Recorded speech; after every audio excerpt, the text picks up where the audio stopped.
মনোনয়নপত্র বাতিলের বিরুদ্ধে আপিল শুরু, বুথে বুথে গ্রহণ করা হচ্ছে অভিযোগ। 9 জানুয়ারি পর্যন্ত চলবে কার্যক্রম। অবাধ ও সুষ্ঠু নির্বাচন আয়োজনে আত্মবিশ্বাসী সিইসি। পরিকল্পিতভাবে বিশৃঙ্খলা সৃষ্টির অভিযোগ বিএনপি নেতা দুদুর। সবাইকে ঐক্যবদ্ধ থাকার আহ্বান। বেগম জিয়ার আদর্শ নিয়ে গণতন্ত্রের পথে এগিয়ে যাওয়ার আহ্বান।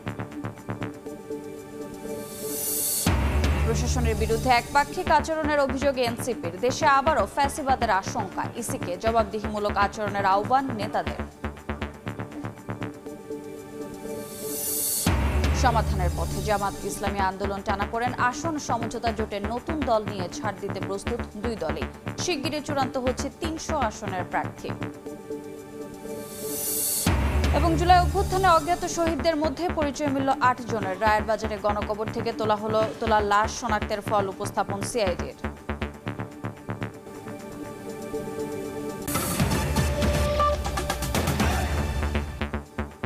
সময় সংবাদের সঙ্গে আছি আমি রোজা চৌধুরী। জাতীয় সংসদ নির্বাচনের মনোনয়নপত্র বাতিলের বিরুদ্ধে শুরু হয়েছে আপিল। কার্যক্রম চলবে 9 জানুয়ারি পর্যন্ত। সকালে নির্বাচন কমিশনে আপিল গ্রহণস্থল পরিদর্শন করে সিইসি জানান, এখন পর্যন্ত ভোটের পরিবেশ ভালো। সবার সহযোগিতায় অবাধ ও সুষ্ঠু নির্বাচন আয়োজনে আশাবাদী তিনি।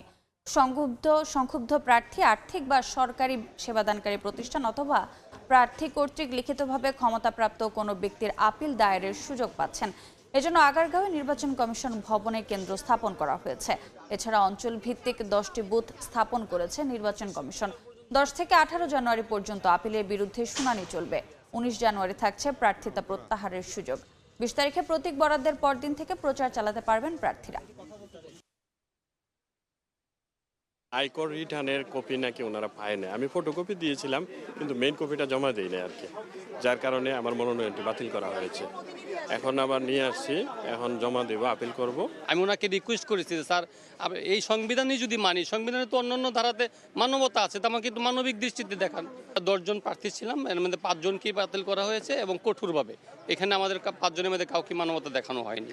যখন নমিনেশন ফাইল করে অনেক লোক গিয়ে হাজির হয়, রিটার্নিং অফিসারের ওখানে অনেক একটু ভিড় হয়, কিন্তু it will all be over ইনশাল্লাহ।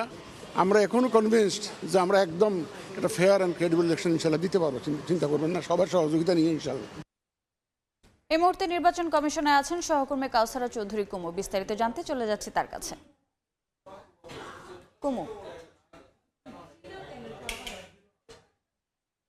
সময় থেকে শুরু হয়েছে আপিল করার সময় এবং আসছেন প্রার্থীরা, আসছেন কোনোখান থেকে দেখেছি যে প্রার্থীর পক্ষে কেউ জানতে আসছেন আসলে কি কি কাগজপত্র লাগবে এই বিষয়গুলো জানতে আসছেন। যেহেতু 5 দিন হাতে সময় আছে, সেই ক্ষেত্রে প্রথম দিন মূলত আপিল করার জন্য আসছেন না, বেশিরভাগ মানুষই আসছেন জানার জন্য যে তার এই সমস্যার কারণে তার কি কি কাগজপত্র লাগবে সেটি জানতেই মূলত আজকে আসছেন বেশি। এবং এখন পর্যন্ত যেহেতু 2 ঘন্টা সময় অতিবাহিত হয়েছে, এর মধ্যে 5 জন ইতিমধ্যে আপিল করেছেন। বিশেষ করে যাদের প্রার্থিতা বাতিল হয়েছে এইরকম 5 জন প্রার্থী আমরা যতটুকু দেখেছি। এবং যে সকাল 10টার সময় থেকে চলেছে, বিকেল 5টা পর্যন্ত চলবে, অর্থাৎ এইভাবে করে আগামী শুক্রবার পর্যন্ত এই আপিল করতে পারবেন। বিশেষ করে এখানে শুধু যে যাদের বাতিল হয়েছে তারাই শুধু আপিল করতে পারবেন বিষয়টি এমন না। কোনো প্রার্থীর পক্ষে যদি কেউ সংক্ষুব্ধ হয়ে অন্য কোনো প্রতিপক্ষ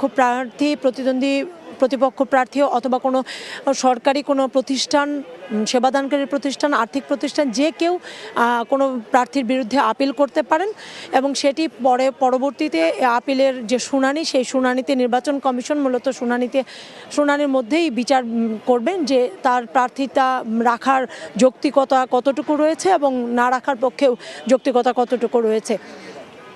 আগামী শনিবার থেকেই মূলত চলবে, 10 তারিখ থেকে শুরু হবে শুনানি এবং সেই শুনানিও প্রায় 18 তারিখ পর্যন্ত শুনানি নেবে কমিশন। আসছেন, আমরা অভিযোগ করছি অনেক প্রার্থীরাই বিশেষ করে বলছেন যে লেভেল প্লেইং ফিল্ড এখনও নিশ্চিত হয়নি। মনোনয়নপত্র জমা দিতে গিয়ে অনেক বেগ পেতে হচ্ছে প্রার্থীদের। আবার কেউ বা মিশ্র প্রতিক্রিয়াও ব্যক্ত করছেন। অনেকে বলছেন যে কোনো জায়গায় এখন পর্যন্ত পরিবেশ সুষ্ঠু আছে, তবে কমিশনের উপর আস্থা রাখতে চায় যাতে করে ভোটের পরিবেশ নিশ্চিত করা যায়। ইতিমধ্যে সিএসইও দেখে গিয়েছেন এখানকার যে পরিবেশ এবং নানা রকম তাদেরকে নানা রকম পরামর্শও দিয়েছেন। কমিশন থেকে এই ছিল আমার কাছে এখানকার সবশেষ তথ্য। সরাসরি যুক্ত ছিলাম রাজধানীর আগারগাঁয়ে। বিভিন্ন জায়গায় পরিকল্পিতভাবে বিশৃঙ্খলা সৃষ্টি করা হচ্ছে বলে মন্তব্য করেছেন বিএনপির ভাইস চেয়ারম্যান শামসুজ্জামান দুদু। সকালে জিয়া উদ্যানে বেগম জিয়ার সমাধিতে শ্রদ্ধা নিবেদন শেষে এ মন্তব্য করেন তিনি। শামসুজ্জামান দুদু বলেন, জনগণ ঐক্যবদ্ধ থাকলে আসন্ন জাতীয় নির্বাচনে কোনো বাধাই কাজে আসবে না। অবাধ সুষ্ঠু নির্বাচন নিশ্চিত করতে সবাইকে ঐক্যবদ্ধ থাকার আহ্বান জানান তিনি। বলেন, বেগম খালেদা জিয়ার মৃত্যুতে আওয়ামী লীগেরও দায় রয়েছে। বেগম জিয়ার আদর্শ অনুসরণ করা মানেই গণতন্ত্রের পথে এগিয়ে যাওয়া বলেও মন্তব্য করেন শামসুজ্জামান দুদু। এর আগে বিএনপি চেয়ারপারসনের উপদেষ্টা আব্দুস সালাম এবং এনডিএমের চেয়ারম্যান ববি হাজ্জাজ আসেন সমাধিস্থলে শ্রদ্ধা জানাতে। শ্রদ্ধা জানানো শেষে তারা বলেন, বেগম জিয়ার আদর্শ সামনে রেখে তারেক রহমানের নেতৃত্বে আগামী নির্বাচনে জয়ী হবে বিএনপি। নানান জায়গায় যেভাবে বিশৃঙ্খলা সৃষ্টি করার চেষ্টা করা হচ্ছে, নির্বাচন খুব অল্প দিনের মধ্যে, সেই জন্য আমাদেরকে ঐক্যবদ্ধ থাকতে হবে যাতে শান্তিপূর্ণভাবে একটি নির্বাচন অনুষ্ঠিত হয়। দেশনায়ক তারেক রহমানের নেতৃত্বে ইনশাআল্লাহ আগামী 12 তারিখের নির্বাচনে সারা বাংলাদেশ থেকে ধানের শীষ জয়লাভ করবে। সকল ষড়যন্ত্রের হাত চুরমার করে ভেঙে দেবার জন্য আমরা এখন একত্রিত। নির্বাচনকে কেন্দ্র করে প্রশাসনের আচরণ একপাক্ষিক হলে নির্বাচনের কোনো প্রয়োজন নেই বলে মন্তব্য করেছেন এনসিপির দক্ষিণাঞ্চলের মুখ্য সংগঠক হাসনাত আব্দুল্লাহ। সকালে ওসমান হাদির কবর জিয়ারত শেষে সাংবাদিকদের এ কথা বলেন তিনি। এনসিপি মুখ্য সমন্বয়ক নাসিরুদ্দিন পাটোয়ারিও অভিযোগ করেন, প্রশাসন বিএনপির দিকে হেলে পড়েছে। দেশে আবারও ফ্যাসিবাদের আশঙ্কা তৈরি হয়েছে বলে মন্তব্য করে তিনি বলেন, প্রশাসনের হেলে পড়ার পুনরাবৃত্তি জনগণ আর দেখতে চায় না। এছাড়া নির্বাচন কমিশনকে জনগণের প্রতি জবাবদিহিমূলক আচরণ প্রদর্শনের অনুরোধ জানান তিনি। খালেদা জিয়া শুধু বিএনপির নয়, বাংলাদেশের সকল মানুষের। কিন্তু খালেদা জিয়াকে ব্যবহার করে কেউ যদি নির্বাচনী ফায়দা হাসিল করতে চায়, এটা বাংলাদেশে সঠিক না। একটি দলকে যেভাবে আনকন্ডিশনালি যেভাবে সাপোর্ট দিয়ে যাচ্ছে যে আচরণ, সেটি আমাদেরকে আহত করছে। এভাবে যদি চলতে থাকে তাহলে এই সরকারি অর্থ অপচয় করে এই নির্বাচনের কোনো প্রয়োজন নেই। আসন্ন সমঝোতা ও জোটে নতুন দল যুক্ত করা নিয়ে জামাতে ইসলামী ও ইসলামী আন্দোলনের টানাপোড়েন এখন শেষের পথে। দূরত্ব ঘুচিয়ে 11 দলীয় জোটের বৃহত্তর স্বার্থে একে অপরকে ছাড় দেওয়ার কথা বলছেন দল দুটির নেতারা। তারা জানান, জোটের পক্ষ থেকে শিগগিরই 300 আসনে একক প্রার্থী চূড়ান্ত করা হবে। ঐক্যবদ্ধভাবে আগামী নির্বাচনে অংশ নিলে এই জোট ভালো ফল করবে বলেও আশাবাদী দল দুটির শীর্ষ নেতারা। শফিক মুন্সির প্রতিবেদন। যারা এরকম আধিপত্যবাদ বিস্তার করতে চান বের হয়ে যাবে। কাছে ছিল কদিন আগেই জামায়াত ইসলামী সহ 11 দলীয় জোটের টিকে থাকা নিয়েই সংশয় জানান ইসলামী আন্দোলন বাংলাদেশের শীর্ষ নেতৃত্ব। নির্বাচন সামনে রেখে 8 থেকে 10, তারপর 11 দলীয় জোট গঠন হলেও 300 আসনে একক প্রার্থী দেয়া এখনো সম্ভব হয়নি। মনোনয়নপত্র জমা দেওয়ার শেষ দিনেও বেশিরভাগ আসনেই ফর্ম জমা দেন জোটভুক্ত দলের একাধিক প্রার্থী। এর পরিপ্রেক্ষিতেই টানাপোড়েনের শুরু। জামায়াতকে ইঙ্গিত করে অভিযোগ তীর ছোড়ে ইসলামী আন্দোলন। তবে সাম্প্রতিক আলোচনার পরিপ্রেক্ষিতে সম্পর্কের বরফ গলতে শুরু করেছে জামায়াত ও ইসলামী আন্দোলনের। শিগগিরই জোটের পক্ষ থেকে চূড়ান্ত প্রার্থী তালিকা ঘোষণা করা হবে বলেও জানান দল দুটির নীতি নির্ধারক পর্যায়ের নেতারা। জনগণও চায়, রাজনৈতিক দলগুলিও চায়। যেহেতু সবার আগ্রহ আছে, আশা করি ইনশাল্লাহ ভাঙবে না। 3-4-5 দিনের মধ্যে ইনশাল্লাহ আশা করি সমাধান হওয়া সম্ভব এবং হবেও বটে, এটাই মনে করি। সর্বোচ্চ আসনে আমরা বিজয়ী হতে চাই, সুতরাং আসনের সংখ্যার চেয়ে যাতে আমাদের টার্গেট থাকবে যে আমরা এমন করে সিলেকশন করব আসনগুলো, প্রার্থী এমন করে দেব যে তিনি যাতে এখানে উইন করতে পারে। সাম্প্রতিক টানাপোড়েনের পুনরাবৃত্তি ঠেকাতে উভয় দলকেই ছাড় দেওয়ার মানসিকতা রাখতে হবে বলেও জানান নেতারা। কথাগুলি আগে হয়ে গেছে, আমরা সেটা মনে রাখতে চাই না, পুনরাবৃত্তি না হয়। আমরা যেই আচরণগুলি বিগত দিনে করছি যাতে ঐক্যতা নষ্ট হয়, এই আচরণগুলি আমার থেকে যেন না হয়, কারোর থেকেই না হয়। যদি আচরণগুলি দ্বিতীয়বার না হয় তাহলে আলহামদুলিল্লাহ 5টি 5 যাকে চলে গেছে, বাস যা চলে গেছে, এটা নিয়ে আমরা পুনরাবৃত্তি করতে চাই না। যে লক্ষ্যে আমরা কাজ করছি সেই লক্ষ্য থেকে আমরা বিচ্যুত হব না এবং আমরা একসাথে থেকেই কাজ করতে পারব। তারপর সর্বোচ্চ চেষ্টা করছি যে স্ব অবস্থান থেকে প্রয়োজনীয় ছাড় দিয়ে হলেও ঐক্যটাকে ধরে রাখা এবং আসন সমঝোতাটাকে যাতে সবাই মেনে নেন, এই ধরনের একটা সিদ্ধান্তে পৌঁছার চেষ্টা করা হচ্ছে। বড় ভাই সুলভ কোনো আচরণ কেউ করছেন না, আমরা তো না, আমাদের ধারণা মতো কেউ করছেন না। আমরা পরস্পরের প্রতি সম্মান শ্রদ্ধা রেখেই সহমর্মিতার মনোভাব নিয়ে আমরা কাজ করছি।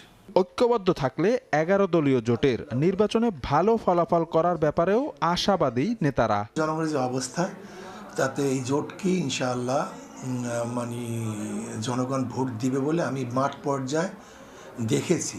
শফিক মুন্সি, সময় সংবাদ, ঢাকা। সময় সংবাদে আরও থাকছে।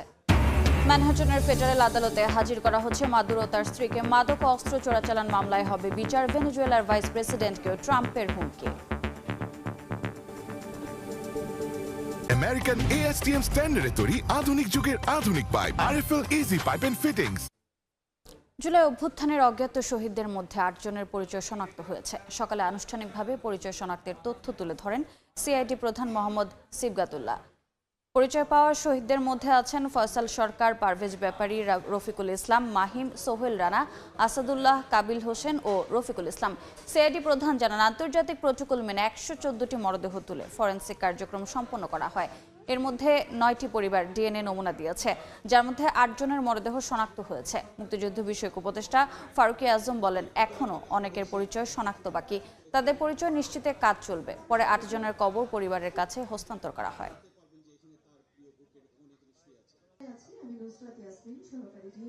এই কাজগুলো কি তো হয় ইন্টারন্যাশনালি একটি প্রোটোকল আছে যেটাকে মিনেসোটা প্রোটোকল বলে। সেই প্রোটোকল অনুযায়ী প্রত্যেকটা স্টেপকে কিন্তু এটা করতে হয়। কিভাবে এটা শুরু হবে, কিভাবে এই এক্সিমগুলো হবে, সকল কাজগুলো কিন্তু আমরা ঠিক ওই প্রোটোকলটা অনুযায়ী করেছি। দীর্ঘ প্রতীক্ষার পর 9টি পরিবারের সংগৃহীত ডিএনএ নমুনার মাধ্যমে ইতিমধ্যে 8 জন অজ্ঞাতনামা শহীদের পরিচয় সফলভাবে সম্পন্ন করা সম্ভব হয়েছে। অব্যাহত রয়েছে কনকনে শীত। উত্তরের হিমেল হাওয়া আর ঘন কুয়াশার স্বাভাবিক জীবনযাত্রা ব্যাহত হচ্ছে। রাজশাহী বিভাগের পাশাপাশি আরও 4 জেলার উপর দিয়ে বয়ে যাচ্ছে মৃদু শৈত্যপ্রবাহ। দেশে আজ সর্বনিম্ন তাপমাত্রা রেকর্ড করা হয়েছে পাবনার ঈশ্বরদীতে 8.4 ডিগ্রি সেলসিয়াস। ভোরের কুয়াশায় ঢাকা সড়ক মাঠঘাট। সূর্যের দেখা পেতে অপেক্ষা করতে হচ্ছে অনেক বেলা। হিমেল হাওয়ায় কাঁপছে মানুষ। কনকনে শীতে সবচেয়ে বেশি ভোগান্তিতে শ্রমজীবী ও ছিন্নমূল মানুষ। কুয়াশার জন্য বিঘ্ন ঘটছে যান চলাচলে। অত্যধিক কুয়াশা, প্রচন্ড ঠান্ডা, গতবার থেকে অনেক বেশি ঠান্ডা এখানে। ঘর থেকে বের হওয়া যাচ্ছে না, ঘন কুয়াশা আবৃত। প্রচন্ড হাড় কাঁপানো শীত, শীতে মানুষ খুব কষ্ট পাচ্ছে।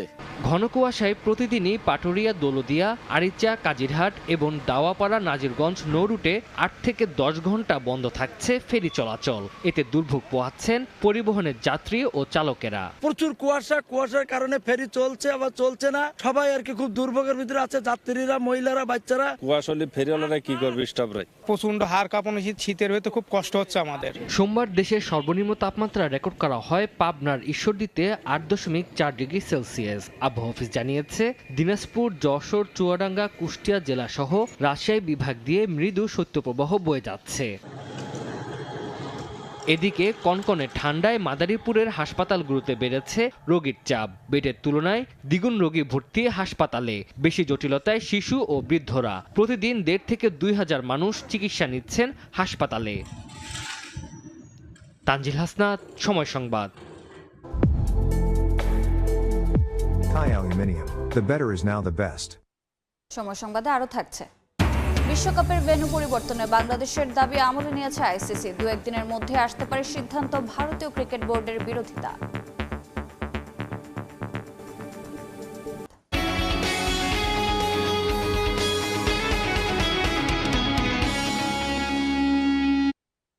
চলতি বছরই বাড়বে তৈরি পোশাক, চা বাগান, বেসরকারি পাটকল সহ 13 খাতের মজুরি। উচ্চমূল্যের বাজারে কিছুটা হলেও স্বস্তি মিলবে বলে মনে করেন শ্রমিক প্রতিনিধিরা। তবে মজুরি কাঠামো নিয়ে শ্রম অসন্তোষ এড়াতে সুনির্দিষ্ট পদ্ধতি চায় মালিকপক্ষ। বাড়তি ব্যয়ের চাপ কমাতে ক্রেতা প্রতিষ্ঠান থেকে পণ্যের ন্যায্য মূল্য উদ্যোক্তারা পান, তা নিশ্চিতে শ্রমিকদেরও এগিয়ে আসার আহ্বান অর্থনীতিবিদদের। MS আরিফিনের report. ব্যয় বৃদ্ধি বিবেচনায় দেশের রপ্তানি আয়ের প্রধান খাত তৈরি পোশাক শিল্পে মজুরি বাড়ানোর দাবিতে আন্দোলন কিংবা শ্রমিক অসন্তোষ সাধারণ চিত্র। এই অবস্থায় দীর্ঘদিন ধরেই বাংলাদেশের শ্রম আইন পরিবর্তন চেয়ে আসছিল জাতিসংঘের শ্রম সংস্থা ILO, যুক্তরাষ্ট্র, ইউরোপীয় ইউনিয়ন সহ পশ্চিমা দেশগুলো। এর ধারাবাহিকতায় গেল 17 নভেম্বর বাংলাদেশ শ্রম অধ্যাদেশ 2025 জারি করে অন্তর্বর্তী সরকার, যেখানে 5 বছরের পরিবর্তে 3 বছর পর পর শ্রমিকের মজুরি বৃদ্ধির কথা বলা হয়েছে। সবশেষ 2023 সালের 1 ডিসেম্বর তৈরি পোশাক খাতের ন্যূনতম মজুরি 8,000 থেকে বাড়িয়ে 12,500 টাকা নির্ধারণ করে দেয় নিম্নতম মজুরি বোর্ড। পোশাক ছাড়াও চা বাগান, বেসরকারি পাটকল, নিরাপত্তা কর্মী সেবা সহ 13 খাতে সবশেষ মজুরি কাঠামো কার্যকর হওয়ার 3 বছর পূর্ণ হয়েছে বা আগামী বছর পূর্ণ হবে। সে হিসাবে নতুন বিধানে এসব খাতে বাড়াতে হবে মজুরি। তাদের বেতনটা সবসময় একটা এমন জায়গা থাকে যে কোনো মতে তারা বেঁচে থাকে, তো সেইটার সময় আমাদের মজুরিটা যে 3 বছর করা হয়েছে, আমি মনে করি শ্রমিকদের জীবন মান উন্নয়নে এটা একটা ভূমিকা রাখবে। 3 বছর অন্তর মজুরি বাড়াতে আপত্তি নেই শিল্প উদ্যোক্তাদের। অনেক দিন নেগোসিয়েশন করে আমাদের এই শ্রম অসন্তোষ থেকে দূরে চলে আসতে আমাদের প্রোডাক্টিভিটি এবং প্রোডাকশন ডেফিনেটলি হ্যাম্পার করে এবং এটা বায়ারদের জন্য একটা রিস্কের কারণ হয়ে দাঁড়ায়। বেতন বৃদ্ধির চাপ যেন উদ্যোক্তারা সহজে বহন করতে পারেন, সেজন্য পণ্যের যৌক্তিক মূল্য নির্ধারণে ক্রেতা প্রতিষ্ঠানের সঙ্গে দর কষাকষিতে শ্রমিক সংগঠনগুলোকে এগিয়ে আসার পরামর্শ দিচ্ছেন অর্থনীতিবিদরা। আমাদের উদ্যোক্তারা যাতে 3 বছর পর পর মজুরি পুনর্বীক্ষণ করা হবে, এটা যাতে তারা দেওয়ার সক্ষমতা যাতে রাখতে পারেন, সেই জন্য যে ধরনের প্রাতিষ্ঠানিক সহায়তা তাদেরকে দেওয়া দরকার, সেটার দিকেও আমাদের কিন্তু নজর দিতে হবে। এখন পর্যন্ত 42টি খাতের ন্যূনতম মজুরি নির্ধারণ করে আসছে নিম্নতম মজুরি বোর্ড। নতুন আইন হওয়ার পর আরও 17 খাতের সর্বনিম্ন মজুরি নির্ধারণের কাজ চলমান রয়েছে। MS আরিফিন, সময় সংবাদ, ঢাকা। সময় সংবাদ, দেশের বাইরের খবর। যুক্তরাষ্ট্রের নিউ ইয়র্কের ব্রুকলিনের বন্দি শিবিরে আছেন ভেনেজুয়েলা প্রেসিডেন্ট নিকোলাস মাদুরো। মাদক অস্ত্র চোরাচালানের মামলায় সোমবার ম্যানহাটনের ফেডারেল আদালতে হাজির করা হবে মাদুরো ও তার স্ত্রীকে। এদিকে মাদুরোর চেয়েও বড় মূল্য দিতে হতে পারে ভেনেজুয়েলার ভাইস প্রেসিডেন্ট ডেলসি রদ্রিগেজকে। এমন করা হুঁশিয়ারি দিয়েছেন মার্কিন প্রেসিডেন্ট ডোনাল্ড ট্রাম্প। মার্কিন হামলায় মাদুরোর নিরাপত্তা দলের বড় অংশ নিহত হয়েছে বলে দাবি করেছেন ভেনেজুয়েলার প্রতিরক্ষা মন্ত্রী। উদ্ভূত পরিস্থিতিতে সব পক্ষকে শান্ত থাকার আহ্বান জানিয়েছে ইউরোপীয় ইউনিয়ন। যুক্তরাষ্ট্র থেকে হাসানুজ্জামান সাকির রিপোর্ট। শনিবার ভেনেজুয়েলায় বিশেষ অভিযান চালিয়ে দেশটির প্রেসিডেন্ট নিকোলাস মাদুরো ও তার স্ত্রী সিলিয়া ফ্লোরেসকে বন্দী করার পর তাদের অবস্থান এখন নিউ ইয়র্কের ব্রুকলিনের মেট্রোপলিটন ডিটেনশন সেন্টার। প্রয়োজনীয় আইনি প্রক্রিয়া সম্পন্ন করার পর শনিবার রাতেই তাদেরকে এই বন্দি শিবিরে পাঠানো হয়। ফলে পুরো এলাকা এখন হাই অ্যালার্ট রেড জোন, কয়েক স্তরের নিরাপত্তা চাদরে ঢাকা। ভেনেজুয়েলার নেতা নিকোলাস মাদুরো ও তার স্ত্রী সিলিয়ার বিরুদ্ধে মাদক এবং অস্ত্র চোরাচালানের অভিযোগ এনেছে যুক্তরাষ্ট্র, যদিও আগে থেকেই এমন অভিযোগ অস্বীকার করে আসছেন মাদুরো। মাদুরোকে আটক করার পর সোমবার যুক্তরাষ্ট্রের নিউ ইয়র্কের আদালতে প্রথমবারের মতো হাজির করা হবে। রোববার আদালতের এক মুখপাত্রের বরাতে জানা গেছে, ভেনেজুয়েলার প্রেসিডেন্ট নিকোলাস মাদুরো এবং স্ত্রী সিলিয়া ফ্লোরেস স্থানীয় সময় দুপুরে ম্যানহাটানের ফেডারেল আদালতে আইনি প্রক্রিয়ার মুখোমুখি হবেন। এদিকে ভেনেজুয়েলার আদালতের আদেশে দেশটির ভাইস প্রেসিডেন্ট ডেলসি রদ্রিগেজ অন্তর্বর্তীকালীন প্রেসিডেন্ট হিসেবে দায়িত্ব নিয়েছেন। সোমবার রদ্রিগেজকেও কড়া হুঁশিয়ারি দিয়েছেন মার্কিন president Donald Trump. The Atlantic সাময়িকীকে দেয়া সাক্ষাৎকারে মার্কিন প্রেসিডেন্ট বলেন, রদ্রিগেজ যদি সঠিক কাজ না করেন তবে তাকে নিকোলাস মাদুরোর চেয়েও বড় মূল্য দিতে হতে পারে। প্রেসিডেন্ট মাদুরোকে আটক করতে মার্কিন অভিযানের বিরোধিতা করায় জবাবে ডেলসি রদ্রিগেজকে এই সতর্কতা দেন ট্রাম্প। মাদুরোকে আটকের একদিন পর মার্কিন পররাষ্ট্রমন্ত্রী মার্কো রুবিও বলেছেন, ভেনেজুয়েলার সঙ্গে যুদ্ধে জড়ায়নি যুক্তরাষ্ট্র। ভেনেজুয়েলার বাকি নেতারা সঠিক সিদ্ধান্ত নিলে যুক্তরাষ্ট্র দেশটির সঙ্গে কাজ করতে প্রস্তুত বলেও মন্তব্য করেন তিনি। এদিকে মার্কিন অভিযানে মাদুরো আটক হওয়ার সময় তার নিরাপত্তা দলের সদস্যদের একটি বড় অংশ নিহত হয়েছেন বলে জানিয়েছেন ভেনেজুয়েলার প্রতিরক্ষা মন্ত্রী ভ্লাদিমির পাদ্রিনো। তবে টেলিভিশনে দেয়া বক্তব্যে পাদ্রিনো নিহতের সংখ্যা উল্লেখ করেননি। অপরদিকে ভেনেজুয়েলায় অভিযানে আহত মার্কিন সেনাদের শারীরিক অবস্থা স্থিতিশীল রয়েছে বলে জানিয়েছে হোয়াইট হাউস। রোববার জ্যেষ্ঠ এক কর্মকর্তার বরাত দিয়ে সিএনএন জানায়, অভিযানে আহত মার্কিন সেনাদের আঘাত হালকা ছিল এবং আহত সবাই স্থিতিশীল ও ভালো অবস্থায় রয়েছেন। ভেনেজুয়েলা ইস্যুতে সব পক্ষকে শান্ত থাকার আহ্বান জানিয়েছে ইউরোপীয় ইউনিয়ন। হাসানুজ্জামান সাকি, সময় সংবাদ, নিউ ইয়র্ক, যুক্তরাষ্ট্র। দেখছেন সময় সংবাদ। এবারে খেলার খবর।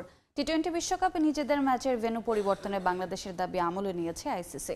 বিচার বিশ্লেষণের পর 2-1 দিনের মধ্যেই সিদ্ধান্ত জানাতে পারে ক্রিকেটের সর্বোচ্চ সংস্থা। এদিকে আইসিসিকে বিসিবির চিঠি পাঠানোর বিষয়টি মোটেও ভালোভাবে নেয়নি ভারতীয় ক্রিকেট বোর্ড। বিশ্বকাপের ভেন্যু পরিবর্তনের অনুরোধের বিরোধিতা করছে বিসিসিআই। কিছু ভারতীয়র অদূরদর্শিতায় চরম সংকটে দক্ষিণ এশিয়ার ক্রিকেট। বাংলাদেশ ও ভারতের মধ্যকার চলমান পরিস্থিতিতে মোস্তাফিজের আইপিএলে অংশগ্রহণ হতে পারত দারুণ কিছু। কলকাতা নাইট রাইডার্সের খেলা উপলক্ষে বাংলাদেশি সমর্থকদের যেমন নজর থাকতো আইপিএলে, আবার ফিজ ভালো করলে ভারতীয় ফ্যানরাও তো সেলিব্রেট করতেন। কিন্তু তার হলো কই? মোস্তাফিজকে আইপিএল থেকে ছেটে ফেলে বিসিসিআই, আর স্বাভাবিকভাবেই বিসিবি কর্তারাও হাত গুটিয়ে বসে থাকেনি। একজন ক্রিকেটারের নিরাপত্তা নিশ্চিতে যারা ব্যর্থ, তাদের দেশে পুরো দলকে বিশ্বকাপ খেলতে পাঠানো কতটা যৌক্তিক? তাই আইসিসির কাছে ভেন্যু পরিবর্তনে চিঠি পাঠিয়েছে বিসিবি। এই চিঠির পর আতে ঘা লেগেছে বিশ্বের সবচেয়ে ধনী বোর্ড কর্তাদের গায়ে। ভারতীয় কিছু মিডিয়াও যেমন আক্রমণাত্মক ভাষায় বাংলাদেশকে হেয় করার চেষ্টা করছে, বিসিসিআই এর সুরও তেমনই। সম্প্রচার, যাতায়াত, ক্রু সহ নানা অজুহাত দেখিয়ে এই মুহূর্তে কোনোভাবেই বাংলাদেশের ম্যাচ ভারত থেকে সরিয়ে শ্রীলঙ্কায় করা সম্ভব নয় বলে দাবি করছে তারা। যদিও আইসিসি কিছুটা কৌশলী, বিশ্ব ক্রিকেটের নিয়ন্ত্রক সংস্থা বাংলাদেশের কাছ থেকে একটু সময় চেয়ে নিয়েছে। চিঠির বিষয়টি আমলে নিয়েছে তারা। বিসিসিআই যেমন বলছে ভেন্যু পরিবর্তন সম্ভবই না, তেমন গোয়ার তুমি করছে না আইসিসি। জানা গেছে 2-1 দিনের মধ্যে এ বিষয়ে চূড়ান্ত সিদ্ধান্ত আসতে পারে। যদিও বাংলাদেশি সমর্থকদের মনে কিছুটা সংশয়ের জায়গা থেকেই যাচ্ছে, কেননা আইসিসির চেয়ারম্যান জয় শাহ নিজেই ভারতীয় এবং বিসিসিআই এর সভাপতিও ছিলেন তিনি। বিশ্ব ক্রিকেটের নানা সিদ্ধান্তে তার যে স্পষ্ট প্রভাব থাকে তা তো সবারই জানা। তাই শেষ পর্যন্ত নিরপেক্ষ ভেন্যুতে বাংলাদেশের ম্যাচ রেখে সুন্দর একটা সমাধান তিনি দেবেন কিনা তা নিয়ে একটা প্রশ্নের জায়গা অনেকের মনে রয়েই যাচ্ছে। মাকসুম আলম খান, সময় সংবাদ, ঢাকা। সময় সংবাদের শীর্ষ সংবাদগুলো জানিয়ে দিচ্ছে আরেকবার। মনোনয়নপত্র বাতিলের বিরুদ্ধে আপিল শুরু, বুথে বুথে গ্রহণ করা হচ্ছে অভিযোগ। 9 জানুয়ারি পর্যন্ত চলবে কার্যক্রম। অবাধ সুষ্ঠু নির্বাচন আয়োজনে আত্মবিশ্বাসী সিএসি।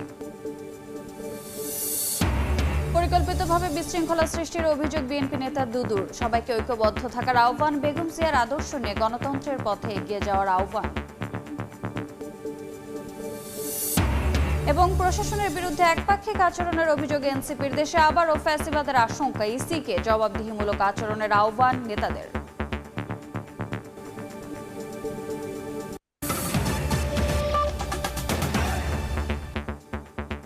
ছিল দুপুর 12টার সময় সংবাদে। খেলার সময় নিয়ে সঙ্গে থাকবেন তাজিন খন্দকার। রোজা, আপনাকে ধন্যবাদ। খেলার সময় নিয়ে আসছি কিছুক্ষণ পর, সঙ্গেই থাকুন সময়ের।